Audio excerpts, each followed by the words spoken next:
সুপ্রিয় শিক্ষার্থী, আমরা আজকে জানবো আমরা কিভাবে অনলাইন এক্সাম দিতে পারবো। অনলাইন এক্সাম দেওয়ার জন্য আমাদের প্রতিষ্ঠান থেকে যেই গ্রুপগুলোতে আমাদের এক্সামগুলো ক্লাসগুলো হয়ে থাকে, ওই ক্লাসগুলোতে হচ্ছে আমাদের জন্য পরীক্ষার পূর্ব মুহূর্তে আমাদের এক্সামের লিঙ্কগুলো, প্রশ্নপত্রের লিঙ্কগুলো শেয়ার করে দেওয়া হবে। আমরা হচ্ছে পুরো পরীক্ষাটাই অনলাইনে দিয়ে থাকবো এবং কি সময় মতো সাবমিট করতে হবে। তো আমরা সর্বপ্রথম আমাদের লিঙ্কে ক্লিক করব। লিঙ্কে ক্লিক করার পর হচ্ছে আমাদের সামনে আমাদের প্রশ্নপত্রটা চলে আসবে। আমাদের প্রশ্নপত্রতে হচ্ছে আমাদের দুইটা পার্ট থাকবে। প্রথম পার্টে হচ্ছে আমাদের আইডেন্টিফিকেশনের জন্য আমাদের নাম, গ্রুপ, রোল, সেকশন, এই বিষয়গুলো আমাদের দিতে হবে। তো আমরা হচ্ছে প্রথমে যদি একটু লক্ষ্য করি, আমরা এখানে হচ্ছে আমাদের একটা ডেমো এক্সাম, যার কারণে আমাদের নাম দেয়া আছে ডেমো এক্সাম, এবং কি আমাদের কাছে এখানে একটা নির্দেশনা দেয়া আছে। ঠিক সেম ভাবে আমাদের পরীক্ষাগুলোর ক্ষেত্রে আমাদের এই ধরনের নির্দেশনা দেয়া থাকবে, এবং কি আমাদেরকে এখানে আমাদের সময়টা উল্লেখ করা থাকবে যে আমরা কত সময়ের ভিতরে আমাদের পরীক্ষাটা শেষ করতে হবে। তো আমরা হচ্ছে প্রথমে আমাদের এখানে আইডেন্টিফিকেশন যেগুলো প্রয়োজন হয় ওগুলো লিখে দিব। যেমন আমি আমার ইনফরমেশন গুলো এখানে লিখে দিচ্ছি। আমরা এগুলো লেখার পরে হচ্ছে আমাদের নেক্সট বাটন যেটা থাকবে, নেক্সট অথবা পরবর্তী বাটন যেটা থাকবে, ওইটাতে ক্লিক করব। ওইটাতে ক্লিক করার পর হচ্ছে আমাদের এখানে যে ডেমো এক্সাম নামটা দেখাচ্ছে, এখানে হচ্ছে ডেমো এক্সামের নামের পাশে আমাদের যে সাবজেক্ট থাকবে ওই সাবজেক্টের নাম দেখাবে, এবং কি এখানে কিছু নির্দেশনা থাকবে, এবং কি আমাদের নিচে হচ্ছে সবগুলো প্রশ্ন থাকবে।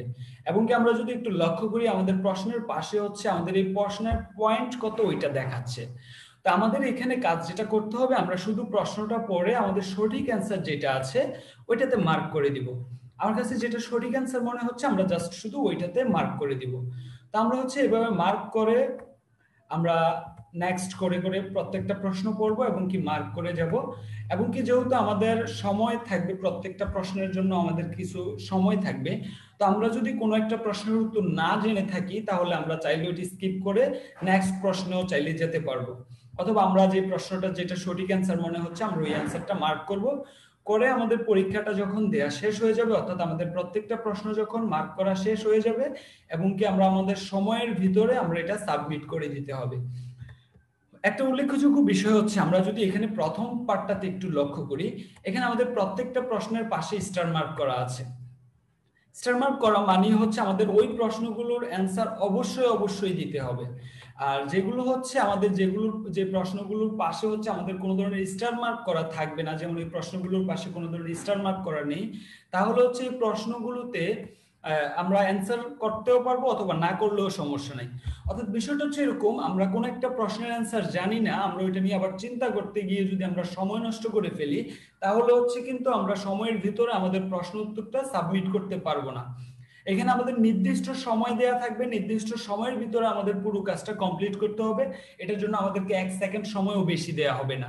যদি আমরা নির্দিষ্ট সময়ের ভিতরে ফিল আপ করতে না পারি, দেখা গেছে আমি 20টা প্রশ্নের উত্তর 20টাই পারলাম, তবে আমি সবগুলা মার্ক করতে গিয়ে আমার সময় শেষ হয়ে গেছে, আমরা কিন্তু সাবমিট করলে আর ওই অ্যান্সারটা সাবমিটটা নিবে না।